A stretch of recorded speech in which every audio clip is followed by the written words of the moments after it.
L'Église méthodiste unie au niveau de sa direction mondiale veut accélérer le développement des missions du Sénégal et du Cameroun en vue de gagner des âmes à Jésus. Et cela sous la supervision de la conférence de l'Église méthodiste unie Côte d'Ivoire. C'est pour traduire en acte cette volonté qu'elle a dépêché auprès du bishop Benjamin Boni une délégation du GBGM, qui est l'agence méthodiste unie des ministères globaux. Pendant 2 jours, les différentes étapes que ces 2 missions doivent parcourir, de manière à ce que la Côte d'Ivoire les prenne entièrement en charge, ont fait l'objet de discussions. Des échanges au terme desquels un protocole d'accord a été signé entre l'Église méthodiste unie Côte d'Ivoire, représentée par son président de la conférence, le bishop Benjamin Boni, et la délégation américaine. Délégation composée de mademoiselle Nyama Donba, représentante du GBGM en Afrique de l'Ouest, l'avocat conseil et le directeur financier de GBGM. Pour le bishop Benjamin Boni, il faut rendre grâce à Dieu pour cette confiance placée en notre pays. Et l'Église méthodiste unie Côte d'Ivoire, a-t-il dit, est prête à agir de concert avec le GBGM pour œuvrer à la croissance de ces 2 missions. Selon les termes de ce protocole d'accord, la gouvernance de ces 2 missions du Sénégal et du Cameroun par la Côte d'Ivoire, avec l'appui du GBGM, va durer un quadriennat, c'est-à-dire de 2020 à 2023.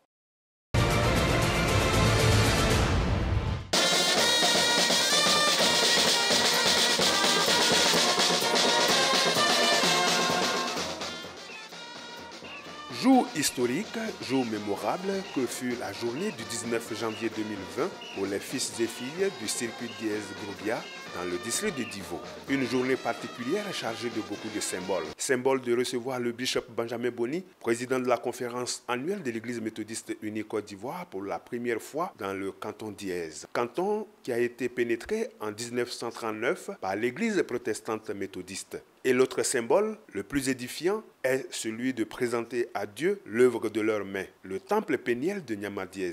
Péniel qui veut dire la face de Dieu. Pour sortir de terre ce lieu de culte, comme l'a dit Dr Deza Salomon, président des laïcs du district de Divo, il a fallu un homme, que dis-je, un Néhémie, pour être le vecteur de mobilisation de tout le monde, la diaspora en tête. Son nom, révérend pasteur Beken Kokobé de Nyama Diez. Le premier objectif, c'était de bâtir un temple en 3 ans. Pour beaucoup, c'était une vue de l'esprit. Mais quand on s'appuie sur la parole de Dieu, qui voudrait que les miracles accompagnent ceux qui croient et qu'avec Dieu, nous pouvons faire des exploits, nous avons réussi le pari puisque du 10 janvier 2017 à janvier 2020, nous sommes dans les 3 ans et le pari a été atteint. Ensuite, il fallait que le bishop vienne dans le Diez-Grobia, qui est le circuit, et singulièrement à Nyama, parce que c'est la première visite du bishop dans ce village. Là aussi, l'objectif a été atteint. Nous bénissons Dieu à cet effet. Le temple péniel de Nyama Diez a une capacité de 1200 places. Il se veut la vitrine du canton Diez de par son architecture. Le bishop a donc félicité tous les artisans de cette réalisation à la gloire de Dieu, non sans laisser un message aux pasteurs et laïcs, fils de la région du Logui-Bois. Vous avez entendu l'appel que nous lançons. Nous disons que dans toutes les villes de notre pays, on doit aller au-delà d'un temple. Au-delà d'un temple. Et je n'aurai de cesse de féliciter San Pedro, Gagnois, Dalois, aujourd'hui Dabou et Divo. Il faut rapprocher les lieux de culte des fidèles. Le peuple de Dieu, nous sommes venus et nous avons vu face à face. Quand on voit Dieu, on ne peut pas repartir comme on est venu. Il faut être transformé. Et c'est par la puissance du Saint-Esprit que nous pouvons et devons vivre. 18 ans après le temple Ephrata de Divo, Péniel de Nyama Diez est le 2e temple à être dédicacé dans le district de Divo.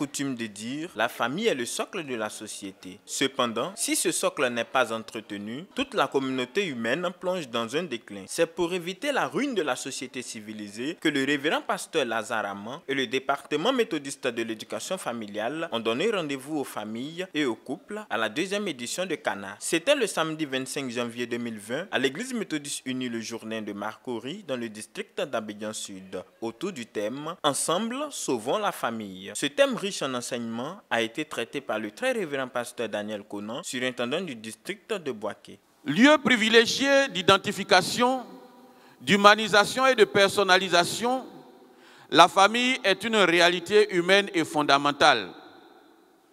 Elle ne se définit pas seulement par une utilité sociale. Elle a une signification et une place particulière au cœur de l'expérience humaine. Elle est ce que l'on peut appeler un lieu symbolique, privilégié, un lieu où un sens de la vie humaine est perçu, éprouvé, exprimé. Cette réalité est visible dans les grands moments de l'existence. Vivre humainement et vivre en famille sont deux données profondément liées entre elles. Pour sauver la famille, il faut donner la première place à la parole de Dieu. Faisant partie du département de l'éducation familiale, département auquel il accorde un intérêt particulier, le bishop Benjamin Boni, président de la conférence de l'Église méthodiste unie Côte d'Ivoire, a pris une part active à ce rendez-vous de Cana 2020. L'enfant de Dieu est celui que Dieu utilise pour aider, pour édifier. Il faut donc qu'il y ait des options claires. Par exemple, je dis, par la grâce de Dieu, je ne tromperai pas ma femme. La fidélité. On ne peut pas être membre du département, on ne peut pas être donc méthodiste. Devant l'acuité de la situation,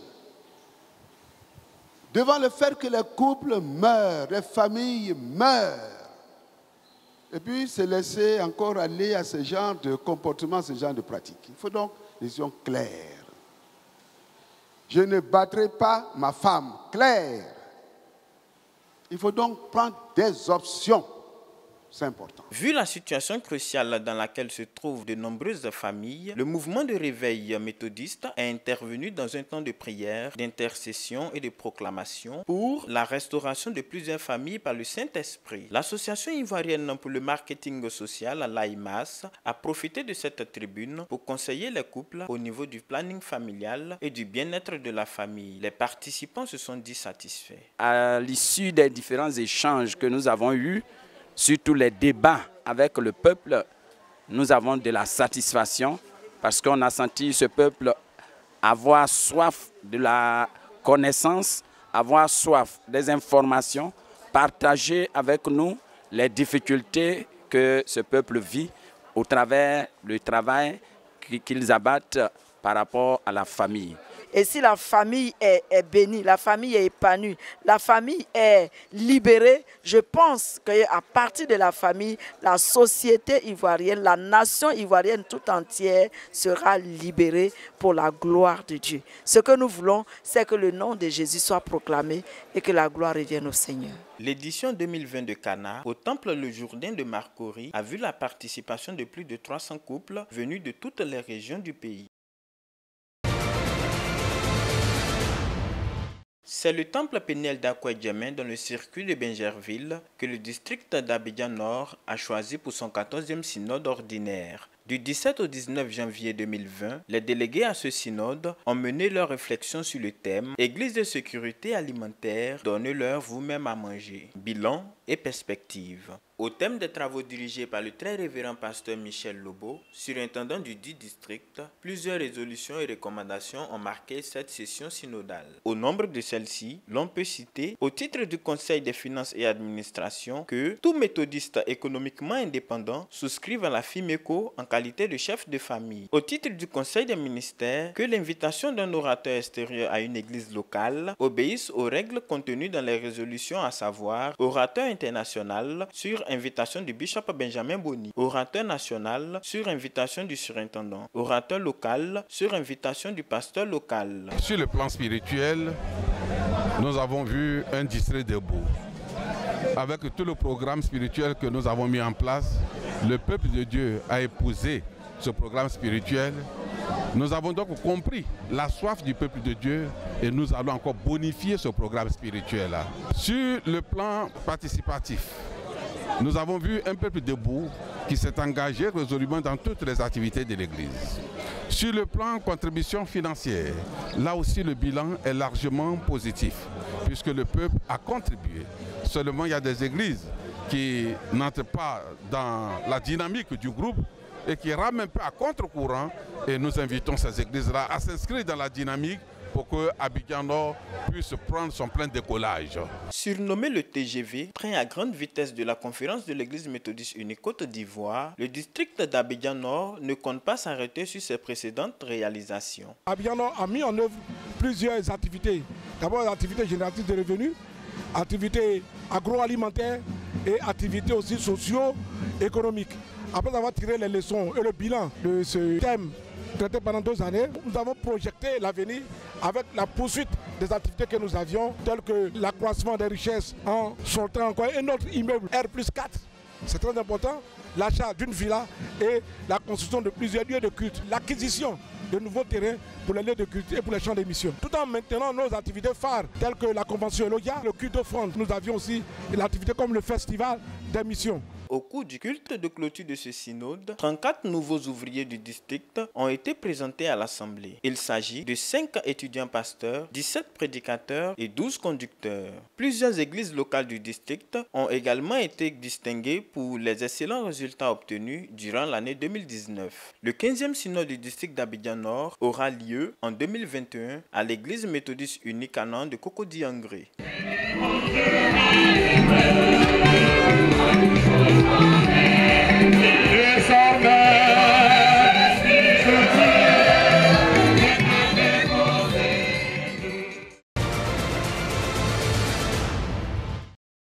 La nécessité pour les chrétiens d'être unis, s'ils ne veulent pas périr dans un monde hostile, est plus que d'actualité. Il faut donc voir avec quel sérieux appréhender ce problème. Il s'agit de l'unité de l'Église. Or, l'Église est là où il y a la foi intégrale en l'Évangile. Catholiques, aristes et méthodistes unis ont pour ce faire décidé de passer du domaine des principes à celui des réalités concrètes. Du 24 au 26 janvier 2020, à la faveur de la semaine de prière pour l'unité des chrétiens, ils se sont donné rendez-vous à Bengourou pour examiner ensemble quelle va être leur tâche et rester plus fidèles à leur vocation.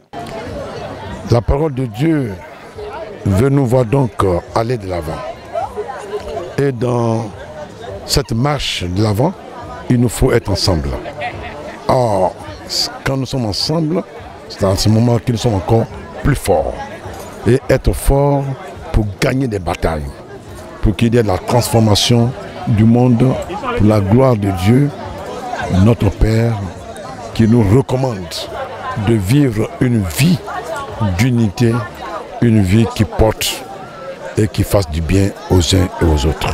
Chacun de son côté a ses convictions religieuses, mais le plus important, c'est que tous nous soyons des témoins de l'amour et de l'unité que le Christ nous a enseigné. Le témoignage que nous devons rendre au monde, c'est cela. Parce qu'à la fin, ce ne sera pas les religions qui vont nous sauver, ça sera notre foi en Jésus, ça sera notre vécu quotidien, le vécu de l'amour, de la fraternité, de l'unité. Ce que nous aurons fait avec nos frères et sœurs, c'est ce qui pourra nous sauver. Et aujourd'hui, si nous saisissons cette occasion, elle est très belle parce que nous montrons aux yeux des uns et des autres que nous prêchons tous le même Christ qui s'est sacrifié sur la croix pour nous et qui veut que nous soyons unis pour que main dans la main, nous puissions porter haut le message du salut. Et sur tous les chrétiens, les vrais chrétiens, qui sont des enfants de Dieu, qui confessent le Seigneur, qui adorent Dieu en vérité et en esprit, s'ils sont unis, alors la gloire de Dieu va se manifester. Et Dieu sera heureux. Et Dieu, comme lui-même l'a dit, il viendra racheter ses enfants. Ce jour va arriver où le peuple, le vrai peuple de Dieu sera uni. Et c'est pourquoi j'ai été heureux de cette messe œcuménique Ils nous ont témoigné une humanité peu ordinaire. C'est autour de ce thème tiré du livre des Actes des Apôtres, chapitre 28, verset 2, que le culte œcuménique a été organisé. Le bishop Benjamin Boni, président de la conférence de l'Église méthodiste unie Côte d'Ivoire, y a été représenté par le très révérend pasteur Isaac Bodje, secrétaire de la conférence. Il était accompagné du professeur Louis Abois, président national du mouvement des laïcs méthodistes unis. L'édition 2020 de la Semaine de l'unité chrétienne a été aussi marquée par plusieurs activités spécifiques initiées par le Conseil œcuménique des Églises. Nous prions que tous les frères, toutes les sœurs sachent que l'unité vient de Dieu et que nous devons la rechercher à tout prix et par sa grâce, nous allons la trouver. Le Conseil œcuménique des Églises, en abrégé COE, est la plus vaste et la plus inclusive des nombreuses expressions organisées du mouvement œcuménique moderne. Il a pour objectif l'unité des chrétiens.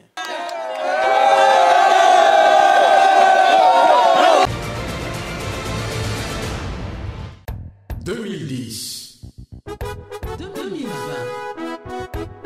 10 ans. Merci Seigneur. Merci Seigneur.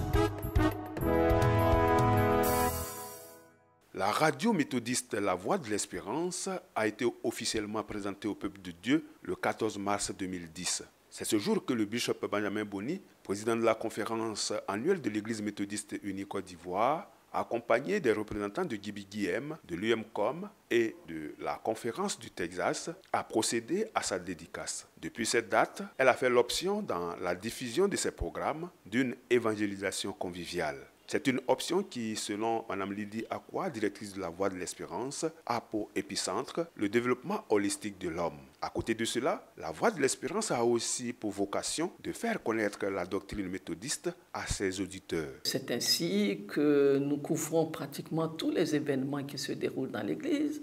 Nous retransmettons en direct un certain nombre d'événements, de cultes. Et tout ça, c'est pour permettre aux fidèles de mieux connaître son Église. Aujourd'hui, la radio La Voix de l'Espérance est rentrée dans sa 10e année de fonctionnement, avec notamment des acquis indéniables. Nous avons rencontré beaucoup d'obstacles, mais nous avons expérimenté, ça tous les jours nous tenons à le dire, nous avons expérimenté la fidélité de Dieu. Et pour des médias confessionnels, cela est extrêmement important. Nous avons démarré cette aventure avec un personnel qui ne connaissait rien à la radio. Aujourd'hui, nous nous retrouvons 10 années après avec des professionnels de radio, je dirais, reconnus sur la place. Notre expérience intéresse beaucoup d'autres radios, aussi bien en Côte d'Ivoire qu'à l'extérieur. Nous avons aidé à faire naître le réseau des radios méthodistes. Nous avons assuré la coordination de ce réseau pendant 3 ans. Aujourd'hui, ce réseau est dirigé par l'Angola, mais c'est un agent de La Voix de l'Espérance qui a été recruté pour être le secrétaire exécutif de ce réseau. Nous sommes aussi membres fondateurs de l'Union des médias confessionnels de Côte d'Ivoire. Nous avons contribué à la naissance de l'Union et nous jouons notre partition. Chaque fois qu'une nouvelle radio s'installe, qu'elle nous sollicite, nous sommes ouverts à la recevoir, à recevoir son personnel en formation et autres. Et nous pensons que ce cheminement que nous avons fait en 10 ans mérite d'être relevé. Pour marquer d'une pierre blanche les 10 ans de La Voix de l'Espérance, Mme Lydie Akwa et son équipe ont déjà pris les devants en lançant une nouvelle grille des programmes en adéquation avec l'événement que la radio s'apprête à célébrer. C'est un programme qui va se dérouler sur toute l'année, mais nous aurons un temps fort avec des festivités au cours de la semaine de la communication 2020. Donc du lundi 9 mars au dimanche 15 mars. Oui, la grille annonce que cette année, La Voix de l'Espérance va célébrer ses 10 ans. Et cette grille s'appelle 10 ans, merci Seigneur. C'est la première fois où nous donnons un thème à une de nos grilles. C'est la grille de la maturité.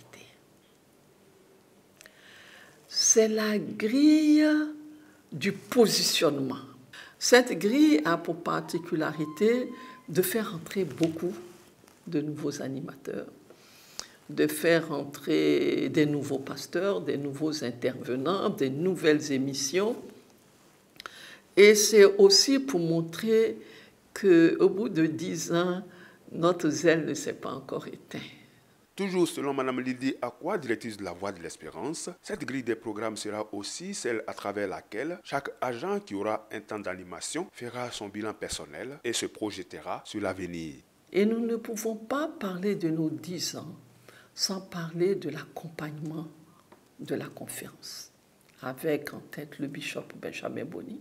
Nous avons aussi toutes ces personnes, le président du mouvement national laïque. Mais nous avons aussi des pionniers. Le moment est arrivé de leur rendre un hommage. Mais après 10 ans, quelle est la perspective qui se dégage pour la pionnière des médias méthodistes? Notre plus grande ambition, c'est d'avancer sur l'extension. Parce que le peuple méthodiste en a besoin, le peuple méthodiste a soif d'avoir la radio partout. Mais au moment où nous parlons de la télévision, il est important que le premier média, notre rôle premier, c'est aussi ça, de dire au peuple méthodiste, mais de dire à tous ceux qui nous écoutent, regardez déjà au petit niveau de la radio ce qu'elle a pu faire. Imaginez si nous avions une chaîne de télévision pour nous accompagner. Imaginez si nous avions un journal généraliste distribué à travers tous les kiosques. Il faut que le peuple méthodiste comprenne que c'est à travers nos médias que le message que l'Église méthodiste unie Côte d'Ivoire a pour cette nation sera entendu. 2010. 2020. 10 ans. 10 ans. Merci Seigneur. Merci Seigneur.